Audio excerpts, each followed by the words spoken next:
자, 오늘 우리에게 주시는 말씀은 데살로니가 전서입니다. 데살로니가 전서 5장 16절부터 18절까지 우리 한 목소리로 함께 봉독하도록 하겠습니다. 항상 기뻐하라. 쉬지 말고 기도하라. 범사에 감사하라. 이것이 그리스도 예수 안에서 너희를 향하신 하나님의 뜻이니라. 아멘. 본문이 너무 짧아가지고 물 마시기도 바빴습니다. 네, 오늘은 아까도 말씀드린 것처럼 추수감사 주일입니다. 그러니까 추수감사 주일은 이제 미국의 청교도들로부터 유래가 시작이 되었어요. 그들이 이제 신앙의 자유를 찾아서 미국으로 갔을 때 거기가 막 지금처럼 화려하고 그런 땅이 아니잖아요. 그 매우 척박한 그 땅에서 아주 혹독한 환경을 이기면서 농사를 지었죠. 첫 해가 지나고 그 다음 해가 되었을 때 하나님의 은혜로 아주 풍성한 그런 소출을 얻을 수 있었습니다. 그래서 그때 하나님의 은혜로 하나님의 돌봄으로 하나님의 때 이렇게 귀하고 아름다운 것들을 얻었다. 그것을 기념하여서 하나님께 감사절을 지키기 시작한 거죠. 이것이 유리가 되어서 우리 한국 교회도 이 추수의 계절을 맞이하여서 또 이렇게 감사 주일로 지키게 되었습니다. 그래서 한국 교회는 12월 셋째 주 오늘이죠. 오늘을 추수감사 주일로 지키고 있습니다. 그래서 오늘은 이 특별한 주일을 맞이해서 제가 마태복음 강해하던 것을 잠시 멈추고 오늘 아까 읽었던 본문 데살로니가전서 5장 16절부터 18절까지의 말씀으로 하나님의 은혜를 나누고자 합니다. 여러분 교회를 조금 다니신 분은 요 세 구절을 모르시는 분이 없을 거예요. 그렇죠? 그래서 암송하듯이 자막 안 띄워드립니다. 암송하듯이 우리 한 번 더 한 목소리로 읽겠습니다. 시작. 항상 기뻐하라. 쉬지 말고 기도하라. 범사에 감사하라. 이것이 그리스도 예수 안에서 너희를 향하는 하나님의 뜻이니라. 자막이 없어도 주보가 있군요. 네. 감사합니다. 그래서 우리가 항상 기뻐하라. 쉬지 말고 기도하라. 범사에 감사하라. 여기서 딱 끝날 때가 있는데 그 뒤가 중요해요. 그 뒤만 한 번 더 읽어볼까요? 시작. 이것이 그리스도 예수 안에서 너를 향하신 하나님의 뜻이니라. 이제 이 본문을 이제 잘 이해를 하려면 물론 요 세 구절만 보아도 은혜가 넘치는 하나님의 말씀이지만 어떤 배경에서 바울은 이 말을 하였을까? 그거를 좀 알기 위해서 이 시대, 이 편지의 배경이 되었던 데살로니가에 대해서 시대적 배경을 좀 알아야 할 필요가 있습니다. 지도 하나 잠깐 볼까요? 네. 지금 초록색 줄이 이렇게 그어져 있잖아요. 이게 이제 바울의 2차 선교 여행의 그 여정들을 이렇게 표시해 놓고 있어요. 그래서 바울은 1차 선교를 끝내고 다시 처음에 선교했던 아시아 지역으로 가서 거기에 있는 성도들을 굳건하게 하려고 했지만 그러나 성령이 예수의 영이 그 길을 막았다. 그래서 어떻게 할까 했을 때 하나님께서 다시 성령을 통하여서 드로아에서 어때요? 우리가 마게도냐 환상을 보게 한 거죠. 와서 우리를 도우라. 그래서 이제 유럽으로 건너갔습니다. 그것이 이제 2차 전도 여행의 시작입니다. 이렇게 보니까 빌립보라고 보이시나요? 네. 빌립보가 유럽 선교를 시작해서 첫 번째 세워진 교회입니다. 그래서 빌립보 가장 마게도냐의 첫 성이라고 하는 것은 가장 큰 성이다. 여기에서 이제 그 자주 옷감 장사 루디아를 만납니다. 그리고 이제 그 다음에 어디로 가냐면 데살로니가로 가고 그리고 에덴으로 가고 이 에덴은 아테네를 말해요. 그리고 고린도로 가고 다시 에베소로 가고 이렇게 해서 이제 2차 전도 여행이 진행이 되고 있어요. 그러니까 이 데살로니가라고 하는 이 지역은 바울이 2차 전도 여행을 하면서 지나간 지역이 바로 이 데살로니가라고 하는 곳입니다. 그러니까 데살로니가를 아까 잠깐 보니까 근처에 에게해 바다가 있잖아요. 그러니까 데살로니가는 이 에게해 인접해 있는 굉장히 큰 자연 항구를 갖고 있는 곳입니다. 여러분 항구가 있으면 어때요? 상업과 무역이 굉장히 발달하죠. 그리고 항구가 있으면 굉장히 음란한 문화 또는 우상 숭배가 극심한 곳이 바로 이 항구 도시가 갖고 있는 특징입니다. 그러니까 이 데살로니가는 이런 특징들이 다 있어요. 그리고 이제 이 도시가 또 어떤 특징이 있느냐? 비아 에그나시아 비아 에그나시아, 비아는 길이란 뜻이거든요. 에그나티아 길이라고 하는 길이 연결된 곳이야. 이거는 뭐냐면 로마가 닦은 길인데 바울은 이 길을 따라서 유럽을 전역을 다니면서 전도를 했어요. 그러니까 길이 잘 닦인 곳이에요. 그 길이 잇따라 있는 곳이 바로 이 데살로니가입니다. 그러니까 문화도 발달하고 상업도 발달하고 우상 숭배도 넘치고 그리고 또 마게도냐 이 지역, 이 마게도냐가 어디냐? 그리스라고 생각하면 돼. 그리스랑 일치하진 않아요. 지금의 그리스의 북부 지역을 마게도냐, 그 위는 요즘 뭐 볼리비아도 있고 뭐 이렇죠. 그 다음에 아가야라고 하는 거는 지금의 이 그리스의 남부 지역, 펠로폰네소스 반도가 있는 그 지역을 아가야라고 합니다. 그러니까 지금으로 말하면 마게도냐는 그리스 북부, 아가야, 고린도 이렇게 있는 데는 어디예요? 그리스 남부. 지금의 지역으로 보면 그렇게 볼 수 있는 거죠. 그래서 여기를 실제로 가보면, 그리스를 가보면 가끔 가다가 아주 반들반들한 돌길이 나와요. 그게 바로 비아 에그나시아입니다. 그 길을 따라서 바울이 전도 여행을 다녔죠. 그래서 이 데살로니가는 이 마게도니아 지역의 수도 역할을 했던 것이 바로 이 데살로니가예요. 그러니까 많은 어떤 하나님을 거역할 수 있는 많은 지리적, 환경적, 물질적 여건을 갖고 있던 곳이 바로 이 데살로니가다 이렇게 볼 수 있습니다. 그래서 여기 실제로 디오니소스나 또 아프로디테나 제우스나 그리스 로마가 섬기는 많은 신들이 있었고 그리고 로마의 속국이었기 때문에 당연하게 어떤 사상이 있었을까요? 황제 숭배 사상이 극에 달했던 곳이 바로 이 데살로니가입니다. 그러니까 이런 곳에 지금 바울이 온 거예요. 어디를 거쳐서? 빌립보를 거쳐서 데살로니가로 왔습니다. 그러니까 빌립보에서 어떤 일이 있었는가? 바울이 루디아를 만나서 거기서 예배를 드리기 시작한 다음에 점쳐서 귀신 들린 여종을 낫게 한 거예요. 그러니까 그것 때문에 고발을 당하고 어떻게 됩니까? 바울과 실라가 함께 옥에 갇히는 사건이 있었죠. 그래서 그 옥에서 풀려난 바울과 실라가 이젠 이 데살로니가로 건너오게 됩니다. 그래서 이 바울과 실라의 가장 전도의 첫 번째는 뭐냐면 유대인의 회당에 들어가는 거예요. 그러니까 유대인들은 성인 남성 20명만 모여도 다 회당을 만들잖아요. 그러니까 제일 먼저 그곳에 가서 복음을 전하는 것이 이 바울의 첫 번째 전도 전략이었습니다. 그래서 사도행전 17장에 이렇게 기록되어 있습니다. 한번 읽어보겠습니다. 시작. 뜻을 풀어 그리스도가 해를 받고 죽은 자 가운데서 다시 살아나야 할 것을 증언하고 이르되 내가 너희에게 전하는 이 예수가 곧 그리스도라 하니 그 중에 어떤 사람 곧 경건한 헬라인의 큰 무리와 적지 않은 귀부인도 권함을 받고 바울과 실라를 따르나 그러나 유대인들은 시기하여 저자의 어떤 불량한 사람들을 데리고 때를 지어 성을 소동하게 하여 야손의 집에 침입하여 그들을 백성에게 끌어내려고 찾았으나 새 일해 동안 이곳에서 머물렀다. 3주 정도 있었던 거예요. 그런데 4절에 보니까 경건한 헬라인의 큰 무리와 적지 않은 귀부인들, 그러니까 어느 정도 지위가 있는 사람들이 이 복음을 듣고 예수를 영접하고 복음을 따르기 시작한 거죠. 그런데 그것으로 끝난 것이 아니라 이곳에 있는 유대인들이 이 복음을 전하는 것을 시기하는 거죠. 그래서 불량한 자들, 저작거리의 불량한 자들을 통해서 막 이들을 핍박하기 시작합니다. 그래서 야손의 집도 침입하고 그러니까 바울과 실라가 이곳에 있지 못하고 다시 베레아로 가요. 그런데 이 유대인들이 베레아까지 쫓아와요. 그래서 또 회방을 하고 핍박하고 고발하는 거죠. 그래서 할 수 없이 바울은 믿음의 형제들의 보호를 받고 에덴으로 가고 그리고 실라와 디모데는 아직도 그곳에 남아 있다가 나중에 에덴에서 합류를 하게 됩니다. 사도행전 17장 읽으면 다 나옵니다. 그런데 바울이 이제 아덴에 있다 보니 어디가 생각날까요? 이 데살로니가가 생각날 거잖아요.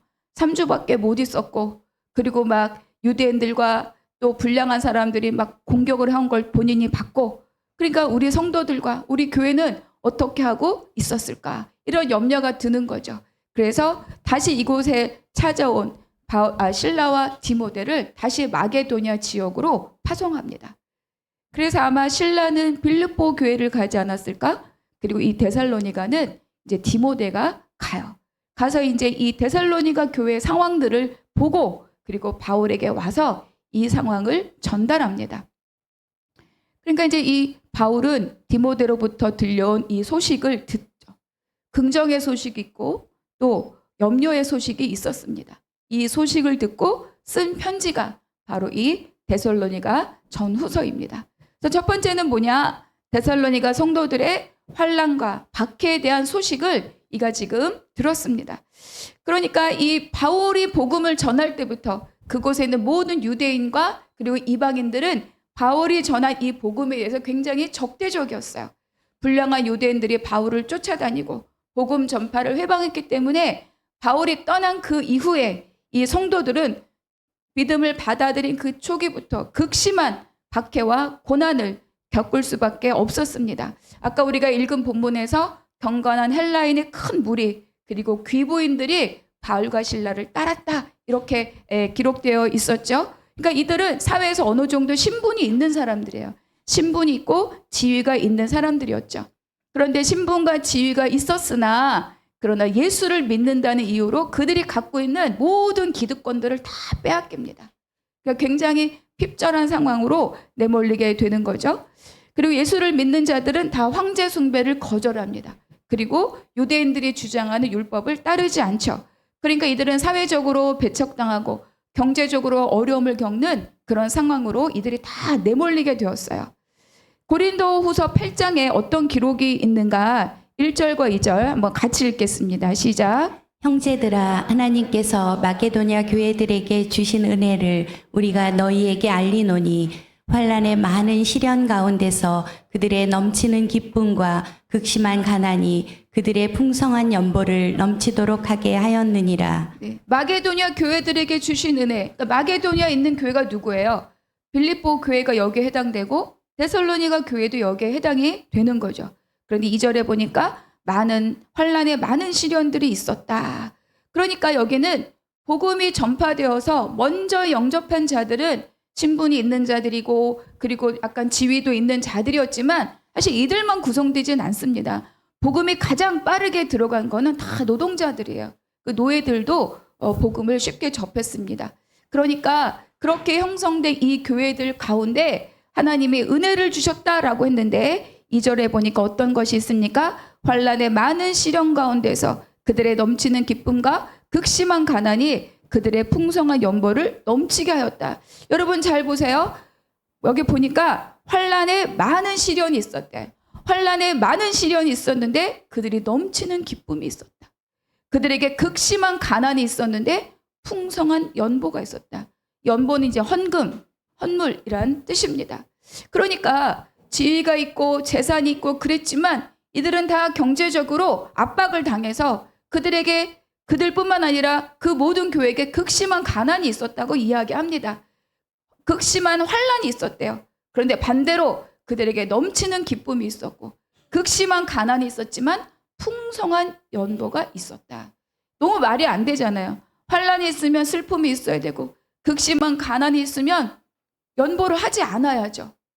그런데 너무너무 반대되는 이 상황을 고린도후서 이것도 역시 바울의 기록인데 이렇게 기록하고 있죠. 무슨 말입니까? 이들의 삶이 우리가 생각하는 그런 일반적인 보통의 삶이 아니라는 것을 우리에게 보여줍니다. 그래서 이 데살로니가전서 1장에서는 이들에 대해서 바울이 무엇이라고 이야기하는가? 3절만 먼저 읽겠습니다. 시작. 너희 믿음의 역사와 사랑의 수고와 우리 주 예수 그리스도에 대한 소망의 인내를 우리 하나님 아버지 앞에서 끊임없이 기억함이니. 디모데가 전달해 준 소식은 선생님, 이들이 너무너무 핍박을 받고 있어요. 극심한 상황에 내몰리고 있어요. 근데 그게 끝이 아닌 거예요. 그런데 그들이 그 환난과 핍박 가운데 너무너무 잘 감당하고 있습니다. 정말로 믿음을 지키고 굳건하게 살고 있습니다. 이렇게 전달한 거죠. 슬픈 상황 같지만 기쁜 소식이었어요. 그래서 바울이 이렇게 말합니다. 너희들의 믿음의 역사와 사랑의 수고와 예수 그리스도에 대한 소망의 인내를 내가 기억한다. 그래서 7절에 보면 너희가 마게도냐와 아가에 있는 모든 믿는 자의 본이 되었다. 이렇게 기록하고 있어요. 아까 지도 보셨죠? 그 지역의 모든 이들에게 너희들이 그 핍박을 받고 환난을 당하고 있지만 믿는 자들의 본이 되었다. 이렇게 기록해 주고 있습니다. 이것이 첫 번째 소식이에요. 두 번째 소식은 뭐냐? 그럼에도 불구하고 그 데살로니가 교회 그 성도들 안에 있는 영적인 불안과 그들의 미성숙에 대하여서 기록하고 있습니다. 그러니까 이제 이 초기에는 예수님이 십자가 부활 승천하시고 난 다음에 예수님의 재림에 대한 가르침이 계속 있었어요. 예수님이 곧 온다. 예수님이 곧 재림하신다. 근데 이제 이 부활 신앙이 당연히 초기 교회에는 아주 보편적인 신앙이 되었죠. 근데 이 데살로니가 교회 성도들의 불안이 뭐냐? 예수님이 재림하시기 전에 나 죽으면 어떻게 되는 거지? 그러니까 예수님이 재림하는 거를 내가 맞아야 되는데 예수님이 재림하실 때 내가 먼저 죽으면 나는 부활하는 건가? 나는 부활 못하는 건가? 그때 나는 어떻게 되는 거지? 이런 것에 대한 부활의 영광에 참여하지 못할 것에 대한 두려움을 이들이 가지고 있었어요. 그리고 또 하나는 그러면 예수님이 오실 때 우리가 부활한다고 하면 누구부터 부활하는 거지? 살아있는 나부터 부활한 건가? 죽어서 무덤에 묻힌 자들은 어떻게 되는 거지? 이런 염려와 불안이 그들을 다 사로잡은 거죠. 그러니까 새 일에 깊이 가르치지 못하고 복음을 예수 그리스도를 듣고 영접한 그들이 가질 수밖에 없는 여러 가지 연약함과 미숙함들이 있었다는 거예요. 바울은 이것에 대해서 데살로니가 전서를 통하여서 부활이 무엇이고 재림이 무엇이고 하나님이 이 땅에 다시 임할 때 우리들은 어떻게 되는가를 낱낱이 가르쳐주고 있습니다. 13절과 14절 한번 읽겠습니다. 형제들아, 자는 자들에 관하여는 너희가 알지 못함을 우리가 원하지 아니하노니 이는 소망 없는 달인 이와 같이 슬퍼하지 않게 하려 함이라. 우리가 예수께서 죽으셨다가 다시 살아나심을 믿을진대 이와 같이 예수 안에서 자는 자들도 하나님이 그와 함께 데리고 오시리라. 먼저 죽어서 땅에 묻혀 있어도 예수가 재림하실 그때 그들도 일어난다. 이제 바울이 막 가르쳐주고 있어요. 그러니까 이 부활에 대한 두려움, 내가 부활의 영광에 참여하지 못하면 어떻게 되나? 죽은 자들은 어떻게 되나? 근데 이런 불안과 두려움이 어떤 문제가 있느냐? 그 틈을 뭐가 돼? 거짓 선지자들이 타고 들어오는 거예요. 그래서 막 교회를 혼란하게 하는 거죠. 그리고 이제 이 임박한 재림과 늦춰지는 재림 때문에 성도들은 어떻게 삶을 사는가가 또 중요합니다. 예수님의 재림이 임박했다. 그 교리를, 그 가르침을 들은 성도들은 두 가지가 있는 거예요. 막 사는 성도들이 있는 거죠. 무책임하게, 아유, 곧 예수님 오실 건데 뭐하러 그래? 놀고, 먹자, 마시자. 이런 자들이 있는 거예요. 여러분, 우리나라에도 그런 비슷한 이단이 있었습니다. 다 버리고, 다 없애고, 다 한 곳에 모여서 지붕에 올라가 있었던 자들이 있었다는 거죠. 또 하나는 너무 열광적으로 예수님의 재림이 곧 오니까 그때 나는 상급을 받을 거야. 그때 나는 멋있게 예수님을 영접할 거야. 그래서 너무 과도하게 열광적으로 미쳤던 말 쓸 뻔했네요. 그런 삶을 사는 자들이 있었다. 양극단의 삶을 살고 있는 자들이 있었다는 거예요. 그래서 바울은 여기에 대해서 이 전서 5장의 말씀을 통해서 이 성도들에게 다시 한번 복음의 가르침을 다시 주고 있었던 거죠. 데살로니가 교회 성도들에게 이야기하고 있는 것입니다. 믿는 자들의 삶의 태도가 무엇이냐? 극단적인 무책임도 아니다. 극단적인 열광도 아니다. 부활 때문에 너희들이 두렵고 부활 때문에 너희들이 염려할 필요가 없다. 우리는 지금 이 땅에서 하나님이 오실 그 때를 기다리며 깨어서 기도하고 하나님을 바라는 그 삶을 살면 된다. 그것을 계속 가르치고 있는 거예요. 그리고 이제 오늘의 본문이 시작이 됩니다. 첫 번째, 16절이 뭐죠? 항상 기뻐하라. 여러분, 우리가 지금까지 이 데살로니가 성도들의 삶의 환경을 다 들었는데 기뻐할 상황입니까? 아니죠. 그러니까 바울이 말하는 기쁨은 상황이 좋아서 그 상황으로 인한 그런 감정적 기쁨이 아니라는 거를 우리에게 가르쳐주고 있는 거예요. 여러분, 내게 좋은 일이 생겨서 기뻐하는 일은 꼭 예수 믿지 않아도 기쁩니다. 아, 우리 자녀가 이번에 시험에서 전교 1등 했어. 기쁘지 않습니까? 그리고 급여가 올라고 또는 장사가 잘 되고 사업이 잘 돼서 나의 수입이 막 30%, 50% 높아졌다. 기쁘지 않습니까? 여러분, 내가 병에 걸려서 아팠는데 깨끗이 나았다. 기쁘지 않습니까? 모두 기쁨이에요. 그런데 바울은 지금 박해와 환난 가운데 있는 이 데살로니가 성도들에게 항상 기뻐하라, 기뻐하면 좋겠다가 아닙니다. 항상 기뻐하라, 이렇게 명령하고 있는 거죠. 이게 그렇다면 상황적으로 가능한 일인가? 가능하지 않다는 거예요. 그렇다면 바울이 기뻐하라고 명령하는 그 기쁨은 무엇인가? 상황적인 기쁨, 환경적인, 내가 눈에 보이는 상황적인 기쁨이 아니라 어떤 기쁨이다? 관계적인 기쁨이라는 것을 가르쳐 주고 있습니다. 내가 하나님과 어떤 관계에 있는가를 드러나는 것이 지금 여기에 이 기뻐하라인 거죠. 바울이 말하는 기쁨은 하나님이 주권이 있다. 하나님 이 모든 상황과 환경을 다스리고 통치하는 분이시다. 그리고 그분은 선하시다. 이 확신을 가지고 주님 안에 거할 때 이 기쁨으로 드러나는 거라고 말씀해 주고 있는 거죠. 그러니까 이거는 신앙 성숙의 열매입니다. 애기들은 울면 그 우는 이유를 해결해 줘야 멈춰요. 배고프면 젖병 물려줘야 멈추죠. 졸리면 재워줘야 멈춰요. 그게 아주 초보죠.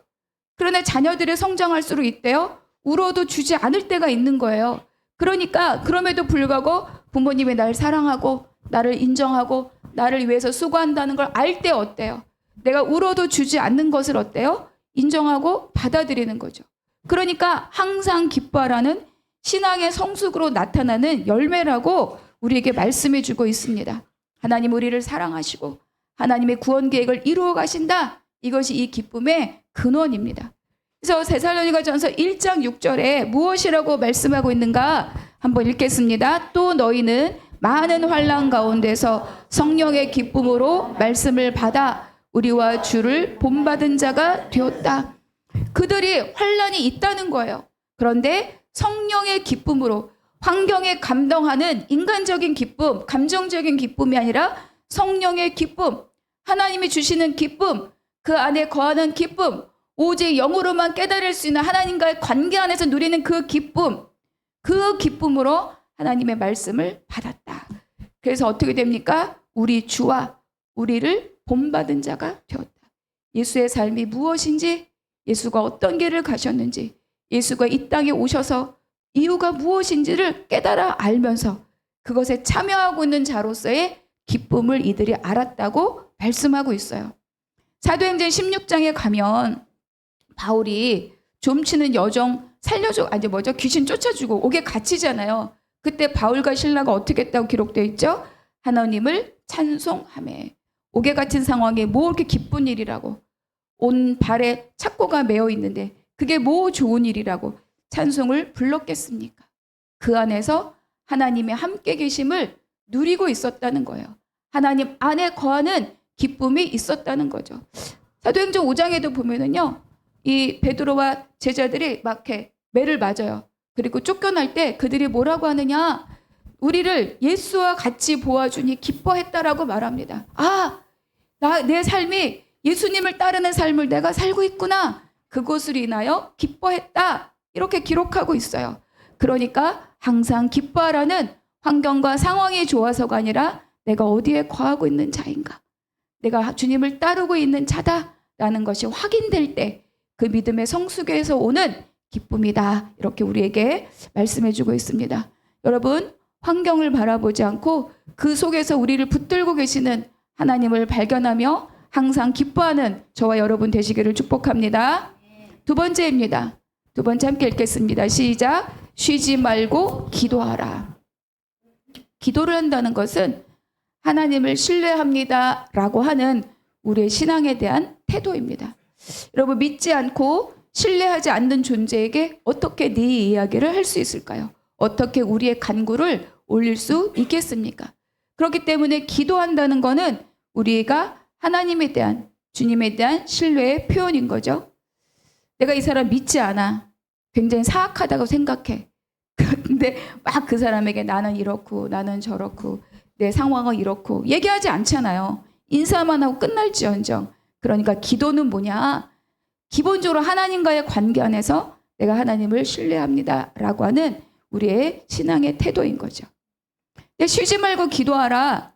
뭐 아무것도 하지 말고 새벽부터 밤까지 기도만 하라. 이 뜻이 아닙니다. 그러니까 뭐냐? 기도를 중단하지 말라. 우리가 어떨 때 마음이 확 동하면 막 기도하고 새벽에도 와서 기도하고 금요 예배도 와서 기도하고 그러다가 뭔가 내 의지가 떨어지면 그리고 뭔가 잘 안 될 것 같으면 내가 할 만큼 했는데 뭔가 이루어지지 않는다고 생각이 되면 어때요? 기도를 끊어버리잖아요. 기도를 쉬죠. 안 해요. 그리고 또 삐껴 있어요. 그러지 말아라. 이렇게 바울이 권면하고 있습니다. 중단하지 말아야 될 이유는 뭐냐? 그래야 우리가 세상의 소리에 귀를 기울이지 않고 하나님의 소리를 듣는 자로 살아갈 수 있다는 거예요. 기도를 중단하지 않아야 우리의 매일 우리의 틈이 어디 있는가를 살피고 있는 사탄과 마귀에게 우리에게 틈을 보이지 않고 믿음의 삶을 살아갈 수 있죠. 그래서 기도는 하나님과의 관계를 유지하는, 지키는, 또 확장시키는, 유지하는 우리의 신앙적 태도이지만 내 삶을 세상으로부터 구별하고 또 사탄에게 틈을 주지 않는 나의 보호막이라는 것을 기억해야 합니다. 그래서 기도는 우리의 문제로부터 시작할 수 있지만 단순히 문제 해결이 목적이 아니라 하나님과의 관계를 지속하고 그거를 유지하고 확장하는 하나님과의 관계 통로이다. 그렇기 때문에 기도를 중단하지 말라 이렇게 바울이 우리에게 권면해 주고 있어요.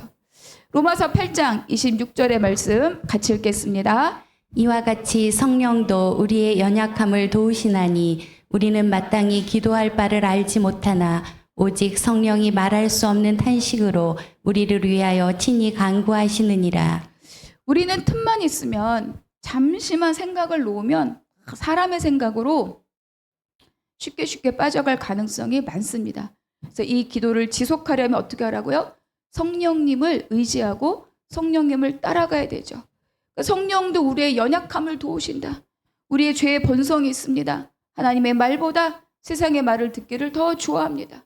영의 일을 따르기보다 육신의 일을 따르기가 더 마음의 흡족함을 느끼는 그런 자들이 바로 우리라는 거예요. 그래서 성령을 의지해야 된다. 성령도 우리의 연약함을 도우시니 우리가 마땅히 어떻게 기도할 바를 알지 못해도 내가 기도의 자리에 있으면 내가 하나님께 나의 마음을 맡기고 드리면 오직 성령이 말할 수 없는 탄식으로 우리를 위하여 간구하신다는 거예요.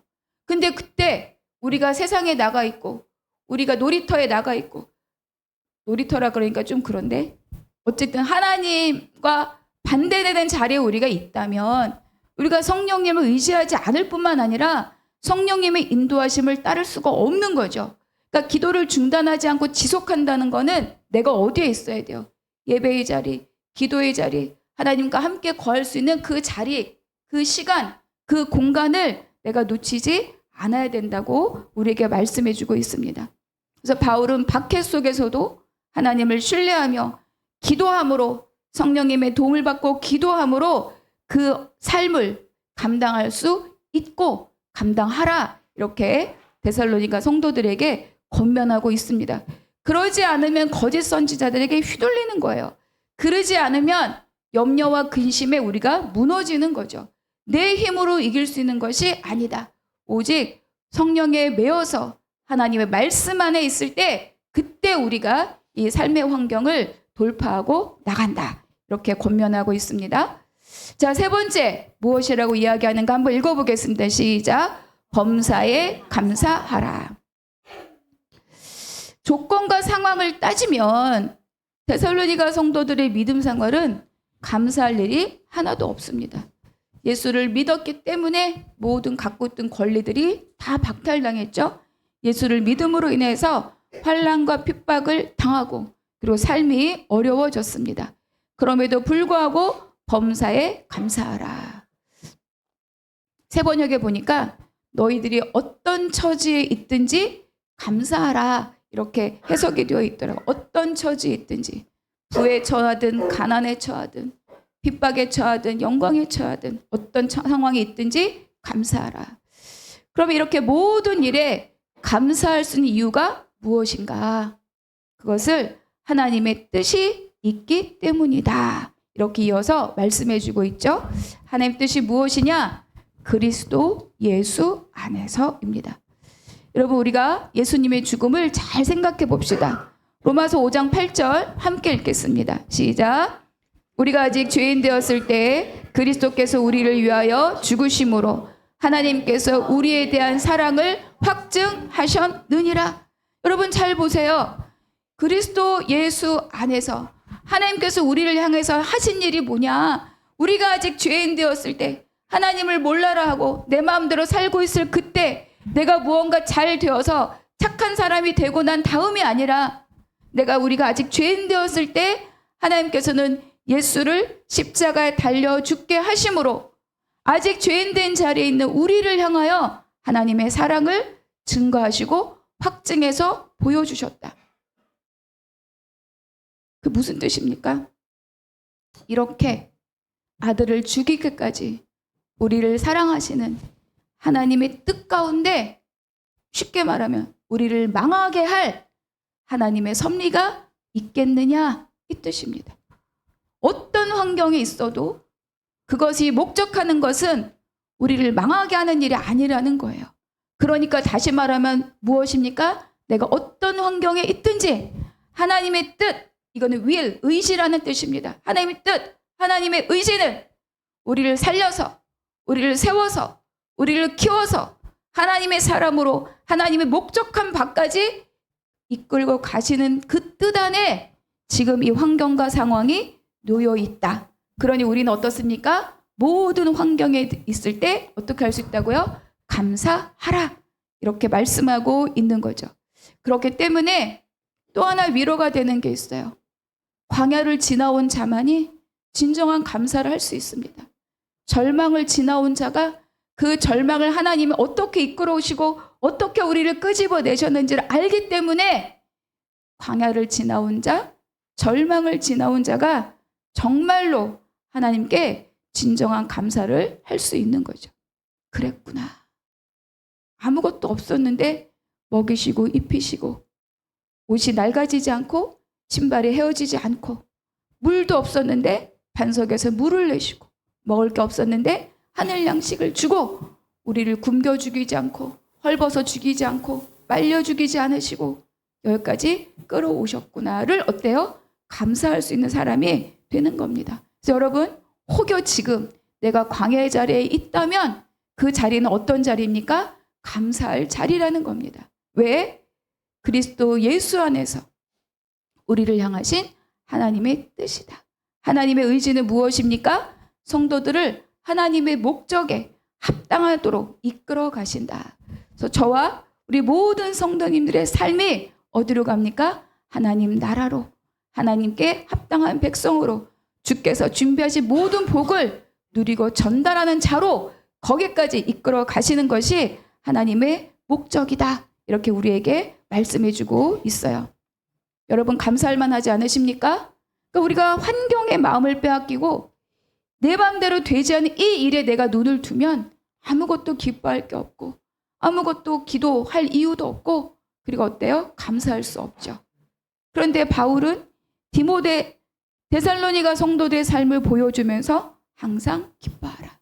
쉬지 말고 기도하라. 범사에 감사하라.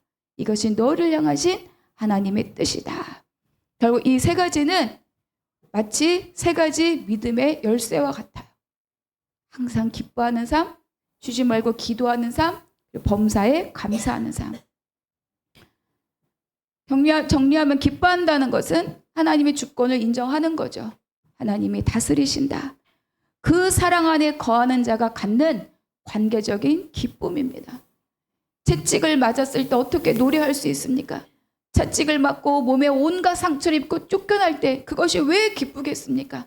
내가 하나님 안에 거하는 자이기 때문에 기쁜 거죠. 상황이 좋아져서 기쁜 것이 아니에요. 상황은 하나님이 다스리시고 우리가 할 일은 무엇입니까? 하나님 안에 거하는 것을 내가 선택하는 겁니다. 기도는 하나님을 신뢰하는 우리 믿음의 태도라고 말씀드렸죠. 기도로 하나님 안에 거하는 나의 삶이 유지되고 확장되고 흘러갑니다.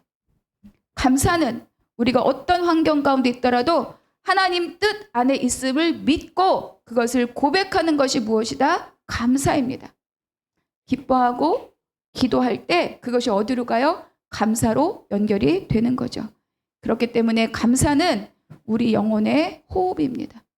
영혼의 호흡이 끊어지면, 육의 호흡이 끊어지면 우리가 더 이상 생명을 살 수 없죠.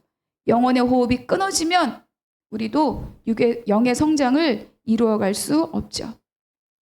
다시 한번 말씀 암송하듯이 읽어보겠습니다. 시작. 항상 기뻐하라, 쉬지 말고 기도하라, 범사에 감사하라.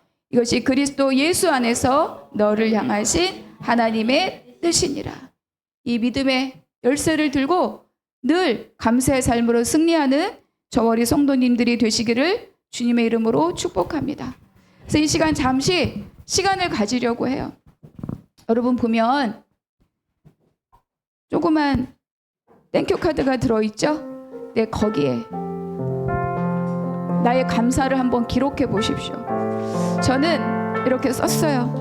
아까 아침에 와서 기도하면서 이루어진 일도 감사하지만 지금 내 마음에 들어있는 생각들 다 감사로 선포합시다. 그 선포를 통하여 하나님이 우리의 삶을 이끄시고 그리고 우리의 삶을 다스리시고 통치하시고 그리스도 예수 안에서 우리를 향하신 하나님의 뜻이 이루어지는 그 놀라운 복들을 우리가 누릴 수 있기를 바랍니다. 쓰실 것들이 너무너무 많겠지만 계속 쓰시면서 우리가 각자 기록한 것을 가지고 같이 기도하려고 합니다. 저는 뭐 다 여기서 읽어드릴 수는 없는데 저는 이런 감사가 있어요. 앞에 어떤 상황이 있고요. 하나님 이것을 통해서 나의 연약함과 교만을 알게 하시니 감사합니다. 그 덕분에 나를 절박한 기도의 자리로 내몰아 가시니 감사합니다. 상황은 저한테 기쁘지 않습니다. 그러나 내가 기도하면서 하나님의 뜻과 하나님의 섭리들을 깨달아 알게 하시니 그 정말로 내몰리듯이 쫓겨나간 그 기도의 자리가 나에게 은혜의 자리요, 나에게 기쁨의 자리요, 나에게 감사의 자리가 되었습니다. 여러분에게도 다 그런 감사의 자리가 있는 줄로 믿습니다. 감사하지 못하는 것은 내가 두렵기 때문입니다. 내가 안전하지 못하는 생각 때문에 우리는 감사할 수가 없죠. 그런데 오늘 데살로니가 교회 성도들은 그 핍박과 환난 가운데서 그들은 기쁨이 충만하였다. 그 극심한 가난 가운데 그들의 삶은 풍성하였다. 여러분, 저와 여러분도 그러한 삶 가운데 넉넉히 살아갈 수 있는 자들인 것을 믿습니다. 하나님이 약속해 주시는 거죠. 너희들은 두려워하지 말라. 너희는 내 안에서 안전하다. 오늘 그 말씀을 붙들고 여러분이 쓰신 감사 함께 기도하겠습니다. 하나님 감사합니다. 내가 환난 가운데 있지만 감사하고, 내가 핍박 가운데 있지만 감사하고, 내가 가난함 가운데 있지만 감사하고, 내가 거치는 돌로 내 심정이 쪼개지고 있지만 감사합니다. 왜냐하면 그리스도 예수 안에서 우리를 향한 하나님의 놀라우신 뜻이 여기에 있기 때문입니다. 우리 한번 함께 기도하겠습니다. 하나님 아버지 감사합니다. 지금까지도 아버지 뜻 가운데서 내 인생을 다루어 가시고 내 인생을 인도하여 가시고 지금까지 이끌어 오심에 주님 감사를 드립니다. 때로는 먹을 것이 없는 것 같았고, 때로는 입을 옷이 없는 것 같았고, 때로는 신을 신발이 없는 것 같았고, 때로는 마실 물도 먹을 물도 아무것도 없는 것 같았지만, 그러나 주님께서 우리에게 말씀하시고 약속하셨습니다. 내가 하늘에 속한 모든 신령한 복들을 그리스도 예수 안에서 이미 너희의 것으로 다 준비했다. 너희는 내 안에 거하라. 너희는 부러워하고 불안할 필요가 없다. 너희는 내 안에서 안전하다. 하나님께서 오늘 우리에게 말씀해 주셨습니다. 그렇기 때문에 나의 부족함, 나의 연약함, 아버지 나 그 모든 것 다 주님 앞에 올리고 하나님 앞에 감사로 드립니다. 나에게 불편한 상황이 하나님이 나를 멀리 하시는 것이 아니라 그 안에 하나님의 뜻이 있다는 것을 오늘 배웠으니 하나님 나의 그 불편한 상황, 그 어려움의 상황까지도 하나님 앞에 감사로 선포합니다. 하나님 감사합니다. 그 광야를 지나게 하시니 감사하고 그 절망을 경험케 하시니 감사하고 하나님 내 안에 내 자신에 대한 절망을 깨닫게 하시니 감사합니다. 그러지 않았다면 내가 어떻게 하나님을 바라볼 수 있었겠으며 그러지 않았다면 내가 어떻게 하나님만이 우리의 나의 삶의 주인인 것을 고백할 수 있었겠습니까? 하나님 그 시간이 있었게, 광야가 있었게, 절망이 있었게 하나님 아버지 내가 하나님의 유일한 내 삶의 주인이시고 내 삶의 통치자인 것을 깨닫게 하여 주셨습니다. 그래서 감사합니다. 그 아픔도 그 고통도 그 외로움도 그 절망도 그 막막함도 하나님 이 시간 다 아버지 앞에 감사로 선포합니다.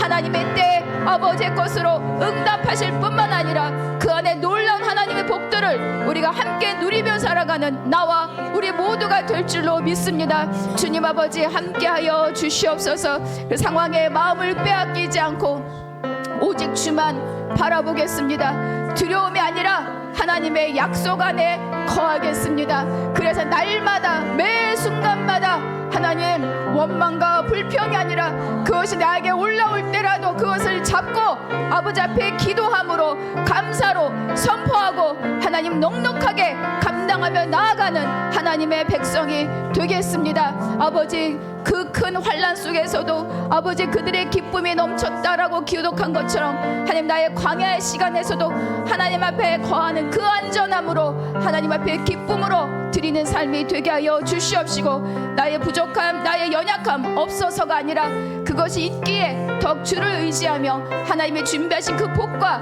은혜를 누리고 그것을 이웃들에게 흘려보내는 하나님 복된 삶을 살겠습니다. 아버지 도와주시옵소서. 항상 기뻐하겠습니다. 쉬지 않고 기도하겠습니다. 범사에 감사하겠습니다. 그래서 하나님의 약속 안에 거하겠습니다. 아버지 함께 하시고 인도하시고 아버지 도와주시옵소서.